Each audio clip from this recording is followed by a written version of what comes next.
মা অনেকক্ষণ চুপ থেকে, শুন বাবা, লজ্জা শরমের মাথা খেয়ে বলছি, তোর কষ্ট আমি দেখতে পারব না। আর বয়স্ক মহিলাদের কাপড় চোপড়ের উপর থেকেই কেবল ভালো লাগে, খুললে নয়। তুই যদি চাস তাহলে আমাকে সেভাবে একবার দেখে নে। 5 বছর আগে আর্মিতে ভর্তি হয়েছি। বাড়িতে মা আর ছোট একটা বোন আছে, অনেক আগে মারা গেছে, আমি তখন 9-এ পড়ি আর ছোট বোনটা 5-এ। তখন থেকে মা নিজে সংগ্রাম করে সংসার চালিয়েছে, ঘরে বসে সেলাই মেশিন দিয়ে মানুষের কাপড় বানিয়ে বানিয়ে আমাদের ভরণ পোষণ করেছে, কিছু চাষের জমি ছিল তাই রক্ষে। না তো আমার চাচা কাকারা যেমন হারামি এক মুঠো ভাত তুলে দেওয়ার মানুষ ছিল না। নানা নানি দাদা দাদি অনেক আগেই পটল তুলেছে, মামা মামিরা কিছুটা সহযোগিতা করেছে, তাও নাকড়ার মতো করেছে যাতে মা যা ভাগে পেত তা লিখিয়ে নিতে পারে। আমার ভুলি মা সরল মনে তা দিয়েও দিয়েছে। যা হোক, আমি কলেজে ভর্তি হয়েছি কেবলই, এমন সময় শুনলাম আর্মিতে লোক নিবে। মাকে বলে লাইনে দাঁড়িয়ে গেলাম।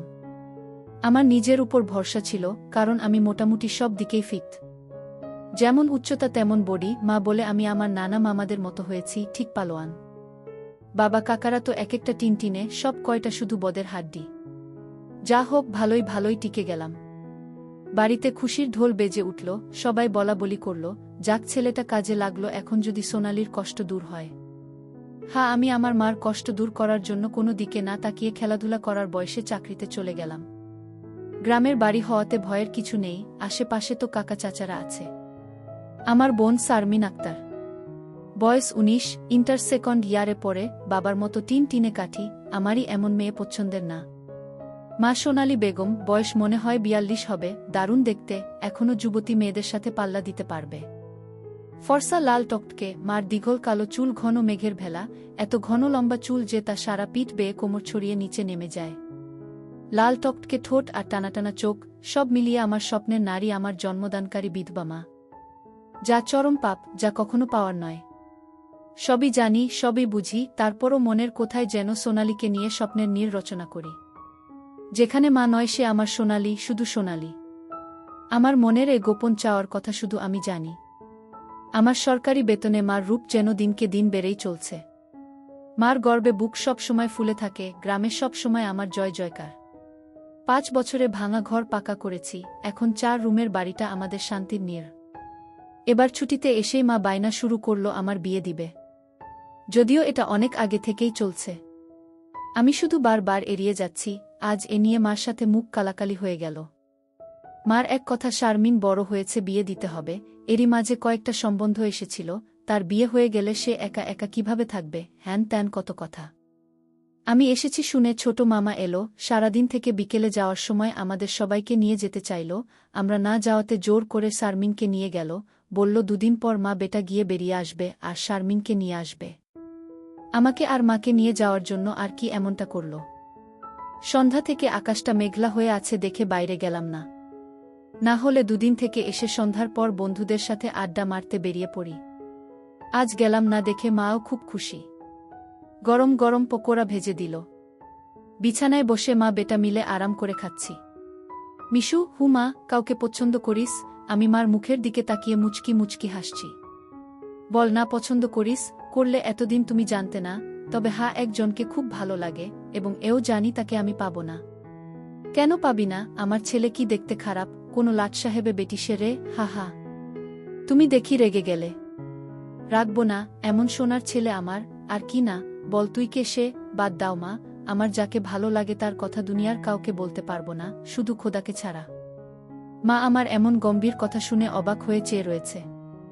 এটা কি কথা রে বাবা? আমাকে বলতে না পারিস তোর ভাবি মানে রাসেলের বউয়ের কাছে বলিস তুই? না মা, তা না, তুমি আমার সবচেয়ে বড় বন্ধু, তোমাকেই যেহেতু বলতে পারছি না, সেখানে বলতে গেলে তারা তো আমাদের শত্রু, তাদের বলতে যাব কেন?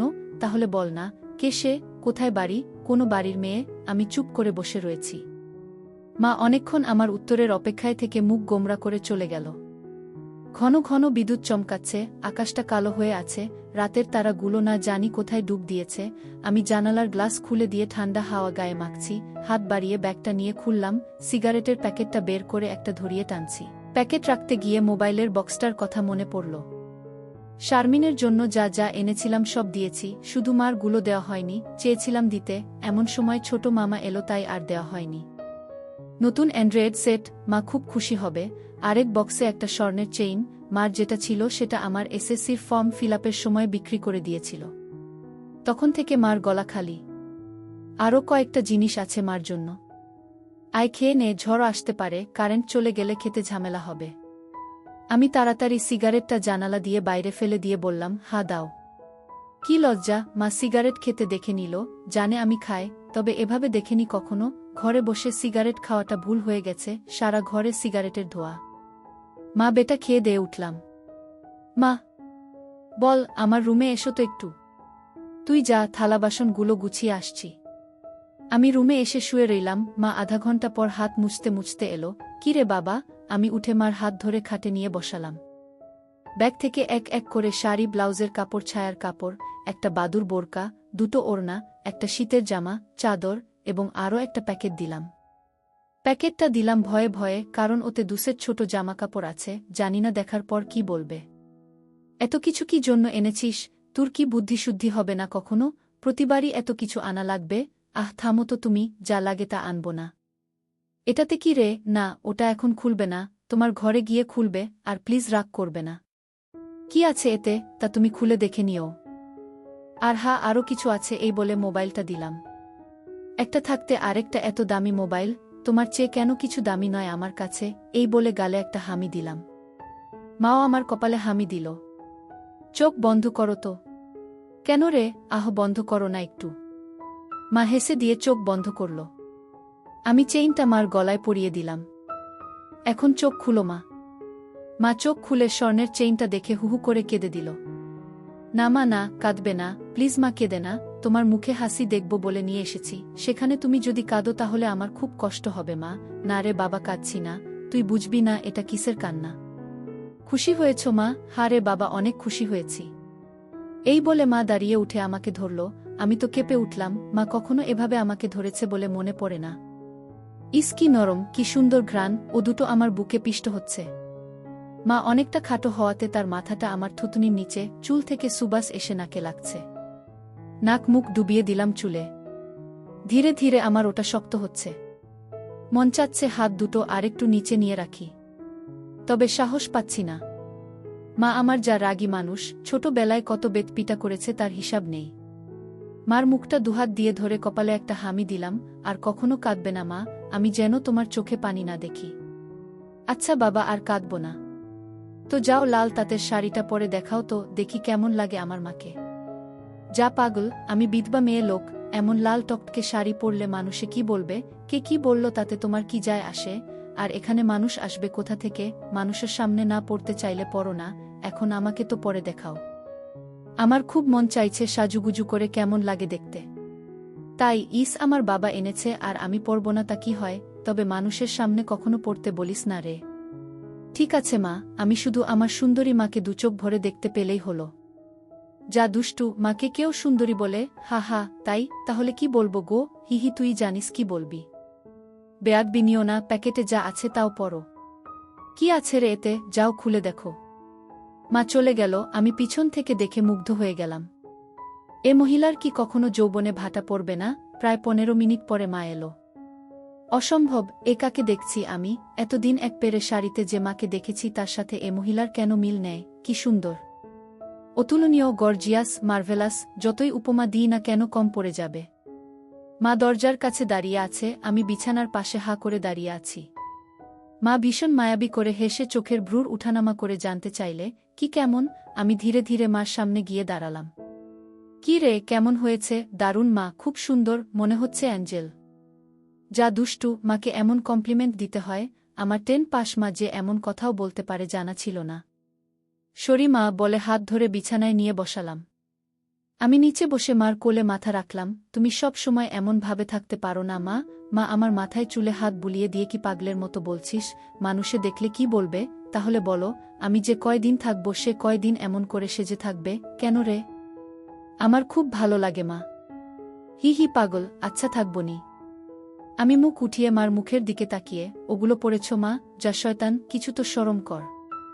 মার জন্য কেউ এসব আনে? জানি না মা কেউ আনে কি না, তবে বাবা থাকলে হয়তো আমিও আনতাম না। সে নেই দেখে মনে হলো আমার মার তো ভালো মন্দর খোঁজ রাখার কেউ নেই, তাই নিজেই রাখি। রাগ হয়েছ মা?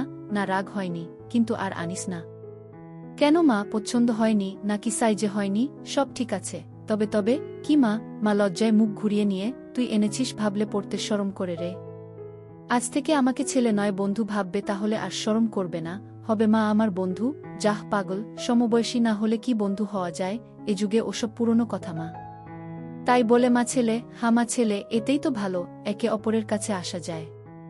তুই অনেক বড় হয়ে গেছিস দেখি, কি সুন্দর কথা বলছিস। তা তো অবশ্যই, কয়দিন পর তোমার ছেলে সেকেন্ড লেফটেন্যান্ট অফিসার হবে। খুব ভালো হবে রে বাবা, খুব ভালো হবে। এমন সময় বিদ্যুৎ চলে গেল।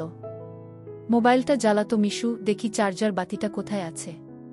থাক না মা, এমন কি সুন্দর তোমার কোলে শুয়ে আছি। জানো মা, পাহাড়ি এলাকায় একা একা পোস্টে ডিউটি দেওয়ার সময় এমন স্বপ্ন রোজ দেখি। প্রতিদিন মনে হয় তোমার কোলে শুয়ে একটু যদি। ঠিক আছে, এমনই থাক, তোর যত মন চাই। ধন্যবাদ মা। হি পাগল। মা আজ আমার পাশে ঘুমাবে একটু? কেন রে, মন চাচ্ছে তোমাকে ধরে ঘুমাতে। ঠিক আছে, যা সদর দরজাটা বন্ধ করে ঘরগুলোতে ছিটকানি লাগিয়ে আয়। আমি উঠে লাফাতে লাফাতে চলে গেলাম। আজ আমার খুশি ধরে না, কিছু হলে হতেও পারে। এক জগ পানি নিয়ে এলাম সাথে করে। এসে দেখি মা শুয়ে পড়েছে। টেবিলে জগটা রেখে খাটের পাশে দাঁড়ালাম। মা দেয়ালের দিকে সরে গিয়ে আমাকে জায়গা করে দিল। বজ্রপাতের আলোতে মার মুখটা মায়াবী মায়াবী লাগছে। খোলা জানালার হিম বাতাসে আমার মনে ঝড় তুলছে। জানি না মার মনে কি চলছে। মনে হচ্ছে মা তার স্বামীকে পাশে শোয়ার জন্য জায়গা করে দিল। মা নতুন বউ, আমি তার স্বামী। দাঁড়িয়ে রইলি যে, শুবি না? শুই। মার পাশে শুয়ে পড়লাম, দুজনে মুখোমুখি। আধো অন্ধকারে দুজনে দুজনার দিকে চেয়ে আছি। ঘুমাবি না? তুমি ঘুমাও, আমার ঘুম এত তাড়াতাড়ি আসে না। তাই আয় কাছে আয়, মাথায় হাত বুলিয়ে দিচ্ছি। আমাকে আর পাই কে? একেবারে মার বুকের কাছে বুক নিয়ে গেলাম, তবে কোমরটা দূরে রাখলাম। মা একটা হাত সাইডে লম্বা করে দিল, এখানে মাথা রাখ। মা তার হাতের উপর মাথা রাখতে বলছে। আমি সহজ মনে তাই করলাম। নাকটা মার বগল থেকে ৩-৪ ইঞ্চি দূরে। ভালোমতো দেখতে না পেলেও বুঝতে পারছি যে এর বেশি দূরে নয়, কারণ ঘামের ঘ্রাণ পাচ্ছি। মার বগলের ঘ্রাণেই তো আমার শরীর আনচান আনচান করছে। মার বাম হাতের উপর শুয়ে আছি। মা ডান হাত দিয়ে মাথায় হাত বুলিয়ে দিচ্ছে, এতে করে আঁচল উঁচু হচ্ছে। আর যখনই বিদ্যুৎ চমকাচ্ছে তখনই ওগুলো দেখতে পাচ্ছি। নিজেকে কন্ট্রোল করা মুশকিল হয়ে পড়ছে। মিশু, কাকে পছন্দ করিস বললি না তো? শুনলে রাগ করবে মা, তাই বলা যাবে না। কেন, এমন কাকে তোর মনে ধরেছে যে শুনলে রাগ করব? বাদ দাও না মা, নিজেকে তোমার কাছে ছোট করতে চাই না তোমার মনে কষ্ট দিতে। তোর কথার তো আগা মাথা কিছুই বুঝছি না।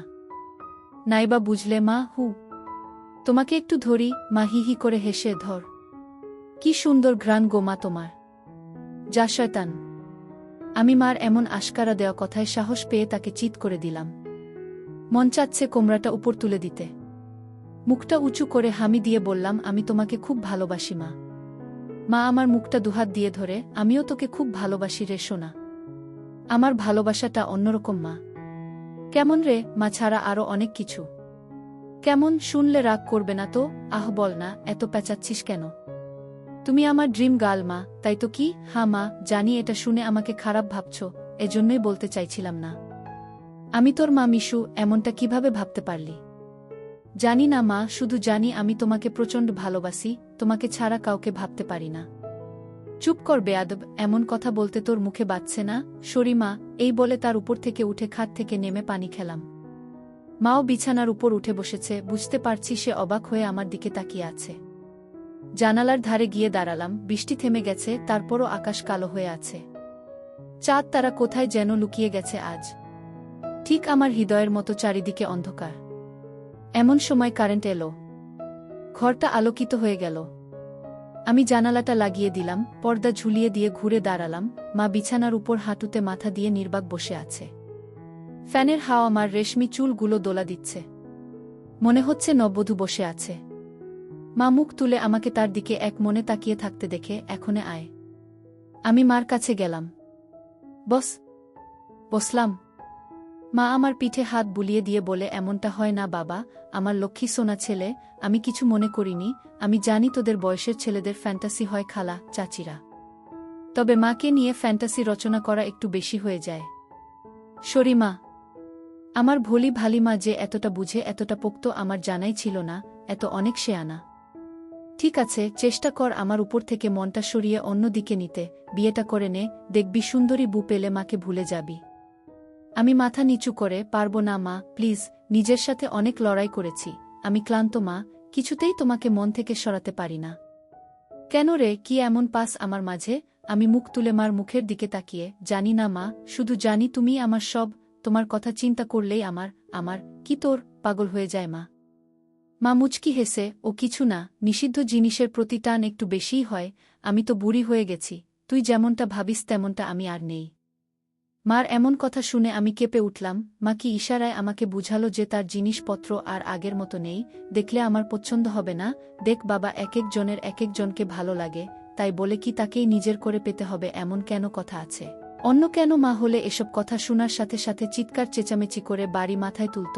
আমি কিন্তু তা করছি না, কারণ তুই আমার একমাত্র ছেলে, নারী ছেঁড়া বাঁধন, তোকে আমি অনেক ভালোবাসি, তাই বলছি আমার ভালোবাসার মর্যাদা রাখতে বিয়ে করে নে বাবা।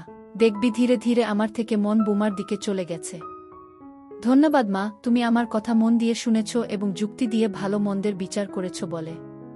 তবে লজ্জা না করে বলছি মা, এর আগেও আমি দু-একটা মেয়ের সাথে মিশেছি, তারা শুধু সুখ পেয়েছে আমার কাছে, আদর ভালোবাসা একটুও পায়নি আমার কাছ থেকে। এমনকি আমার নিজেরও হয় না যতক্ষণ চোখ বন্ধ করে তোমাকে না ভাবি। যখন সেসব মেয়েদের জায়গায় তোমাকে কল্পনা করি তখন আমি আর নিজের মাঝে থাকি না, সুখের সাগরে ভেসে যায়, কেবলমাত্র তখনই হয় আমার। তুই তো অনেক দূর এগিয়ে গেছিস তাহলে, আমি অনেক আগে থেকেই বুঝতে পেরেছিলাম যে আর চোখে লুকিয়ে লুকিয়ে আমাকে দেখিস। ভাবতাম শয়তান ছেলে পুলে, আরেকটু বড় হলে সমবয়সী মেয়েদের সাথে মিশলে ঠিক হয়ে যাবে, কিন্তু এখন দেখছি তা না, তোর দেখি বয়স্ক মহিলাদের ভালো লাগে। এতক্ষণ মার সাথে এত খোলামেলা কথা বলতে পেরে নিজেকে অনেক হালকা লাগছে। সাহস করে মাকে ধরে শুইয়ে দিলাম। মা চুলে হাত বুলিয়ে দিচ্ছে। আমি তাহলে কি করব মা, সেটাই তো ভাবছি। যেটাই ভাবো মা, আমার মতো পরিবর্তন হবে না। মানে কি? মানেটা তুমি ভালো করেই জানো। মার কণ্ঠে এবার সত্যি সত্যি রাগের আওয়াজ পেলাম। তাই বলে সারা জীবন বিয়ে করবি না, নাকি ছেলে হয়ে মাকে বিয়ে করতে চাস? মা যে এমন কথা ঠাস করে বলে বসতে পারে তা আমি চিন্তাই করিনি। আমি বললাম, বিয়ে না করতে পারলেও তো তুমি আমার হতে পারো। এটা কি মামা বাড়ির আবদার নাকি? ছি ছি মিশু, এমনটা বলতে তোর মুখে বাঁধল না? তাহলে সারা জীবন ছেলেকে এভাবেই দেখতে পাবে মা, তোমার এই মিশু কখনো বিয়ে করবে না। মার চোখে জল টলমল করছে, আমি হাত দিয়ে তা মুছিয়ে দিলাম। আমি তো এমন কিছু করিনি মা, তাহলে তুমি কাঁদছো কেন? আমরা দুজন জাস্ট আলাপ করছি। মা অনেকক্ষণ চুপ থেকে, শুন বাবা, লজ্জা শরমের মাথা খেয়ে বলছি, তোর কষ্ট আমি দেখতে পারবো না।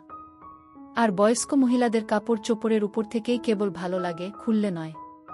তুই যদি চাস তাহলে আমাকে সেভাবে একবার দেখে নে, তাও তুই মতো পরিবর্তন কর। তবে শুধু দেখতে পাবি, কিছু করতে পারবি না। মার মুখে এমন কথা শুনে আমি আর দুনিয়াতে নেই। বল রাজি? আর যদি আমি দেখে আরও বেশি আকর্ষণ অনুভব করি তাহলে? আমি বলতে চেয়েছি যে, আজ আমাকে দেখ, আর আগেও তো তুই অন্যদের দেখেছিস, তাহলেই তফাৎটা বুঝতে পারবি। আমার মনে হচ্ছে আমার মতো মার মনের ভিতরেও কিছু আছে, নয়তো দেখার কথা। আমি তো কিছু বলিনি, মা নিজ থেকে দেখতে দিতে চাইছে যে। রাজি? রাজি। যা, বড় লাইটটা বন্ধ করে ছোট লাইটটা জ্বালিয়ে আয়। মনে মনে ভাবলাম, কি সৌভাগ্য, আজ তো আমার পোয়া 12 লেগে গেছে। নীল বাতিটা জ্বালিয়ে খাটের পাশে দাঁড়িয়ে রইলাম। মাও উঠে দাঁড়াল। ধন্যবাদ মা, আমার স্বপ্ন পূরণ করার জন্য। তোর জন্য আমি সব পারি রে, শুধু কথাদের সব দেখে নিয়ে মাকে ভুলে যাবি না তো, বা ভুল বুঝবি না তো? কি বলছো মা, তুমি আমার মা, আমার স্বপ্নের রানী, আমার ফ্যান্টাসির জগৎ, সব কিছুই তুমি। তোমাকে ভুলে গেলে তো নিজেকেই ভুলে যাওয়া হয়। কথা দিলাম মা, জীবন থাকতে তোমার অবাধ্য হব না। ভুল বুঝা বা ভুলে যাওয়া তো দূরের কথা। আমি বললাম, কিছু মনে করো না মা, আমি কি ছুঁয়ে দেখতে পারবো? মা আমার চোখের দিকে তাকিয়ে, আমি তোর মা মিশু। মা, তুমি আমার মা এবং আমার স্বপ্নের রানীও। আমি পিছন দিকে গিয়ে শাড়ির আঁচলটা ফেলে দিলাম।